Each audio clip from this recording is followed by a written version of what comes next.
இங்கு யுத்தம் பண்ணின காரணத்தினால திரு அப்படிங்கிற அடைமொழி சேர்த்து திரு போரூர் என்று அழைக்கப்படுது.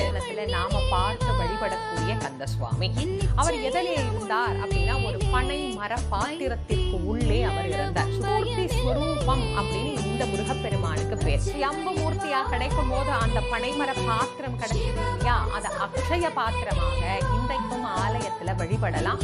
நம்ம ஆலயத்துக்கு போனாலும் அதை நம்ம பார்க்கலாம். ரொம்ப அழகா அந்த பனைமர பாத்திரத்திற்குள் இருந்து கிடைத்த சுயம்பு மூர்த்தியினுடைய ஆலயம் இது.